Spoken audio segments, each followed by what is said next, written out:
उसी साप के वशीभूत देवयानी जी को कोई ब्रह्म ऋषि पति रूप नहीं प्राप्त होना था, पति रूप में।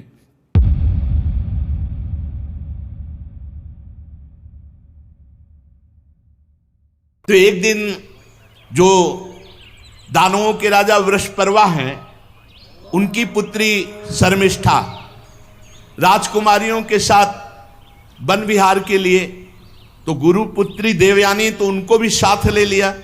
हजारों सखियां और उपवन में टहल रही थी।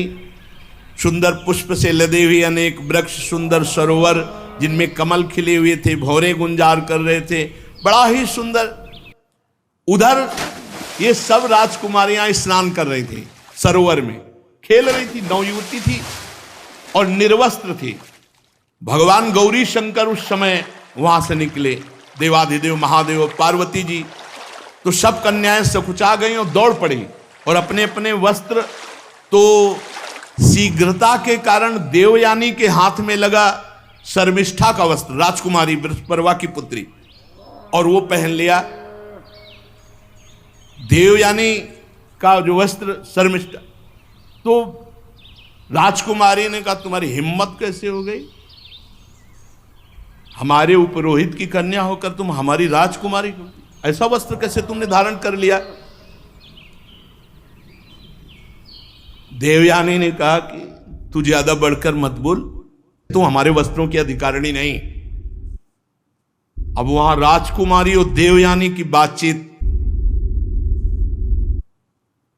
शुक्राचार्य को जानती है तू, तेरे बाप के वो गुरु हैं और तपोबल से पूरी सृष्टि का संचालन कर सकते हैं, परम पुरुष परमात्मा के समान है, वो निरंतर परमात्मा स्थिति में रहते हैं। बड़े बड़े लोकपाल जिनकी वंदना करते हैं, हम उन तपस्वी की पुत्री है। देवयानी ने कहा असुर मेरा शिष्य है, तू शिष्य की पुत्री है, हमारे कपड़ों को छोड़। जब देवयानी ने इस तरह, तो शर्मिष्ठा क्रोध से तिलमिला उठी और बहुत कड़ुआ बोलने लगी।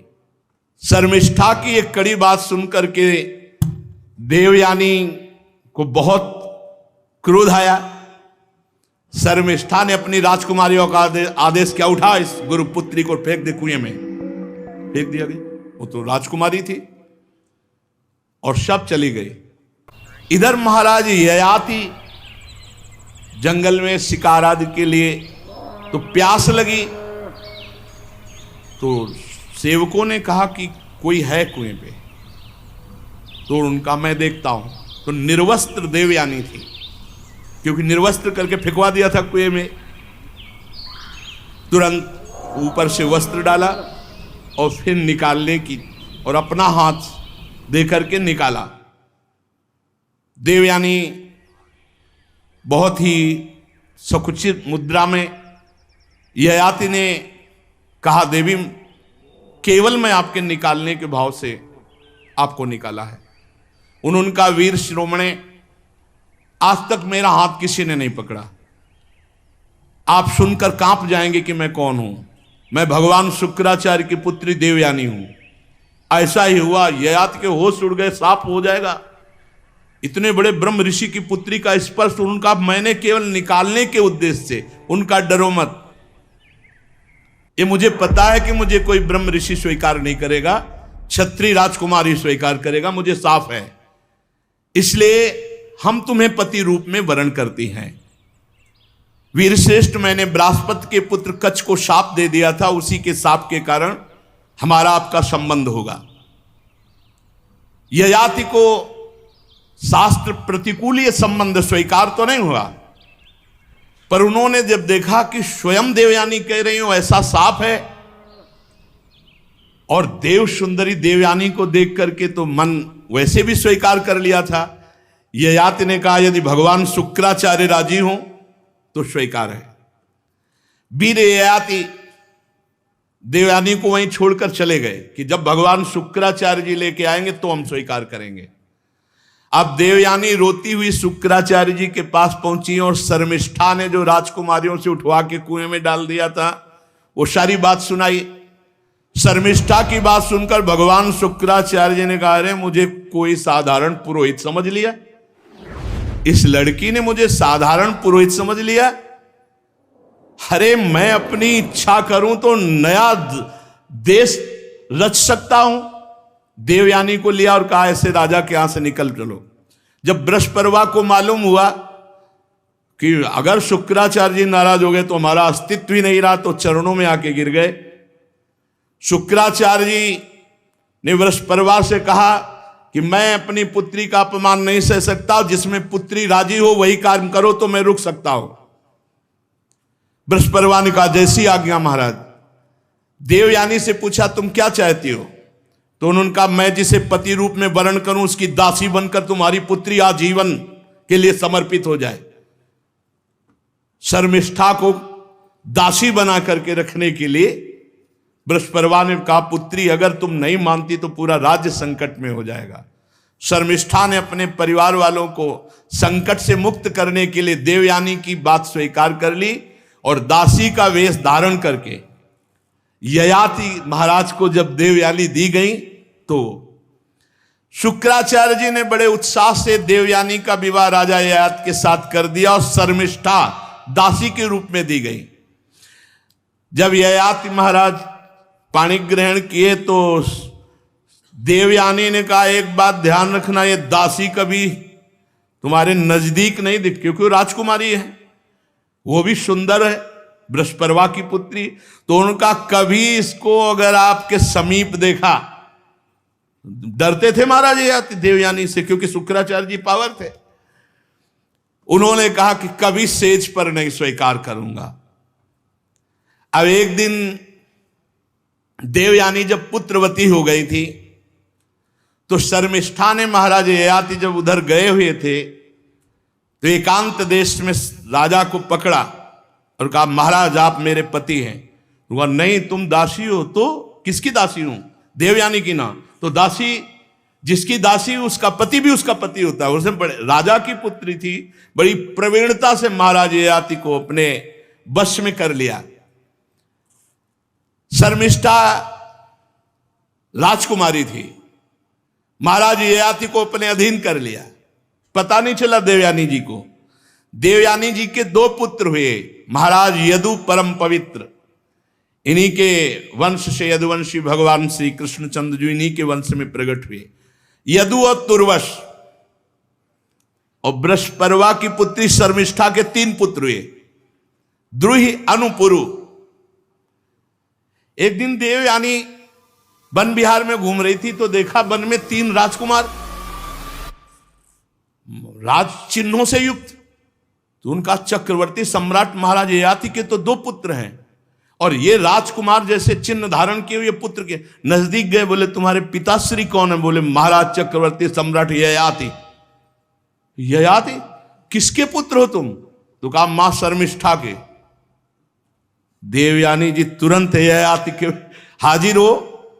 ययाति से कहा, तुमसे कहा था इसको स्वीकार, हमारे 2 उनके 3। नाराज हो गई देवयानी जी। अब देवयानी जी इतना क्रोधित हो गई कि गुस्सा में भरकर छोड़ दिया और शुक्राचार्य जी के पास पहुंच गई। ययाति जी पीछे पीछे पैर पकड़ना, हाथ जोड़ना, मान जाओ शुक्राचार्य जी के पास मत जाओ, लेकिन उनको अपने जानते थे ससुर जी कुछ न कुछ रच देंगे। अब अनुनय विनय, चरण दबाना, गलती मानना, हाहा खाना, कुछ नहीं सुना। देवयानी ने शुक्राचार्य जी के पास पहुंच गई। शुक्राचार्य जी ने कहा, क्या हुआ बेटी? बोले, इस स्त्री लंपट ने हमारी आज्ञा नहीं पालन की, इसने दासी के गर्भ से 3 पुत्र उत्पन्न किए, हमारे गर्भ से 2 पुत्र, इसलिए इनको दंड दे दो। बोले, तुम ही बता दो। तो भाई इनके शरीर में बुढ़ापा आ जाए और स्त्री सहवास योग्य न रहे।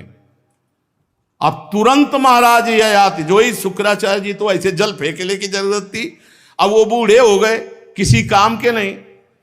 ययाति ने कहा, आप खुश हो, तुमने अपने पैरों में भी तो कुल्हाड़ी मार ली। अब देवयानी को फिर चेत आया तो ययाति देवयानी से जो विनय की वो सुनने लायक है। उन्होंने कहा कि मैं विषय भोग करते करते आज तक तृप्त नहीं हुआ और बिना इसकी अनुभूति के, तृप्ति के कोई वैराग्य नहीं धारण करता। इसलिए हम पर कृपा करो। महाराज ययाति देवयानी से, अब देवयानी प्रसन्न हो गई, देखा कि अब तो शुक्राचार्य जी से कहा औषधि दो, कुछ उपाय करो कि बुढ़ापा जाए, जवान हो फिर। तो उनका जो पुत्र अपनी जवानी दे दे, उसकी जवानी लेकर के फिर ये गृहस्थ धर्म का प्रयोग करे। अब वो हल तो मिल गया, तो सबसे बड़े पुत्र देवयानी के से संसर्ग जो प्रकट हुए थे महाराज यदु। यदु से कहा कि आप अपनी जवानी हमें दे दीजिए। तो उनका किस काम के लिए, कार्य क्या है? तो उनका मैं अभी भी इस विषय भोगों से तृप्त नहीं हुआ। नहीं, कदापि ऐसा नहीं हो सकता। और मनुष्य जब तक विषय सुख का त्याग नहीं करता, वैराग्य नहीं होता, तब तक उसे तत्व ज्ञान नहीं होता। इसलिए मैं ये स्वीकार नहीं करता। महाराज यदु ने मना कर दिया। तुर्वश, दैहु, अनु जो शर्मिष्ठा के भी पुत्र थे, उनसे भी कहा। उन सब ने कहा नहीं, जैसा हमारे बड़े भाई कहते हैं वैसे हम स्वीकार, हम नहीं जवानी देंगे। पुरु से कहा। पुरु ने कहा पिताश्री आप ही हमारे परम पद हो, बहुत धर्मात्मा पुरुष ही भी। पुत्र का वास्तविक शरीर पिता का ही अधिकार है। ऐसी अवस्था में मांगने की बात कर रहे हो आप? हम आपका उपकार का बदला नहीं चुका सकते। आप हमारे माता पिता हैं, ये शरीर आपका है, ये जवानी आपकी है। मैं आपका बुढ़ापा और इंद्रिय शक्तिहीनता स्वीकार करता हूं, आप हमारी जवानी स्वीकार करें, जैसा चाहें वैसा उपभोग करें। पिता का अगर आज्ञा का पालन न करे तो पुत्र क्या हो, तो पुत्र नहीं है।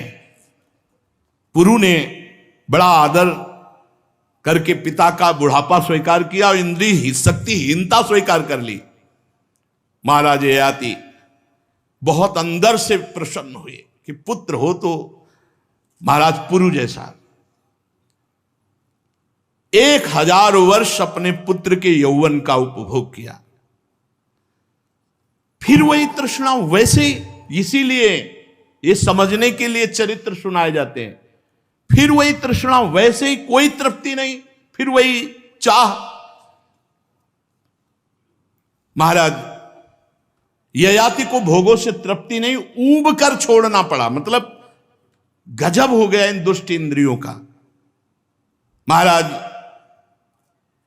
जब एक दिन देखा कि मैं इतना नीच हो गया हूं कि अपने पुत्र की जवानी भोग रहा हूं, फिर भी नहीं, अब नहीं। देवयानी से कहा भृगुनंदिनी, पृथ्वी में मेरे समान कोई विषयी होगा? इंद्रियों का गुलाम हो चुका हो, कोई परमार्थ की वृत्ति नहीं रह गई, केवल विषय सेवन, अपने पुत्र की भी जवानी भोग लिया, आज तक कभी तृप्ति नहीं हुई। नहीं, अब नहीं प्रिय, अब नहीं। बस यही बात जिसके जीवन में आ गई, अब लो नशानी अब ना नशइयो, जीत गया। जो इंद्रियों को छूट दे देता वो कितना भी बड़ा विद्वान या बलवान हो, नष्ट हो जाता है। राम कृपा भव निशा सिरानी, जागे पुण्य न नशइयो, अब लो नशानी अब ना नशइयो। बहुत हो गया, अब इंद्रियों का खिलवाड़ नहीं। विषयों का सेवन करते करते हाय हाय मेरे पुत्र की 1000 वर्ष आयु मैंने भोग ली, फिर भी वही भोग लालसा। इस वासना और भोगों की तृष्णा का अंत नहीं। आज मैं परमात्मा को साक्षी करके निश्चित करता हूं कि आज के बाद इन भोगों को स्वीकार नहीं करूंगा। यही जय है, जिसकी समझ में जब आ जाए और निश्चय कर ले, वही जय है। ययाति ने अपनी जो पुत्र की जवानी थी पुरु को लौटा दी, वो बुढ़ापा ले लिया और निश्चिंत होकर भगवान के चिंतन में लग गए। दक्षिण पूर्व दिशा में द्रुहि, दक्षिण में यदु, पश्चिम में तुर्वस, उत्तर में अनु को राज्य देकर अपने सिंहासन पर पुरु को बैठाला और आप सब कुछ त्याग कर वनवास ले लिए। बहुत वर्षों तक घोर तपस्या परायण रह करके आप विचार करो, ये है निश्चय। जब छोड़ दिया तो छोड़ दिया, चल दिया। बहुत कठोर तप करके वन में जाकर समस्त आसक्तियों का त्याग करके आत्म साक्षात्कार करके त्रिगुणमय लिंग शरीर को भस्म करके परमात्मा वासुदेव की भागवतिक गति को प्राप्त हुए महाराज ययाति, जो बड़े बड़े संत जन प्राप्त करते हैं। स्त्री पुरुष परस्पर मोह के कारण, ये जो आसक्ति के कारण बंधे रहते हैं, इसी से आत्मबोध नहीं हो पाता। ये हंसी खेल नहीं है माया मोह का त्याग करना। स्वजन संबंधियों का जो एक जगह इकट्ठा होना, उनका आकर्षण होना, ये बहुत बड़ा माया का फंदा। इससे अलग होना बहुत कठिन है। कोई श्री कृष्ण कृपा पात्र ही ऐसा अनुभव करता है कि भोगों में सुख नहीं है, संसार के संबंध मिथ्या हैं, और अपने चित्त को निरंतर परमात्मा में लगाकर भगवान वासुदेव को प्राप्त होता है।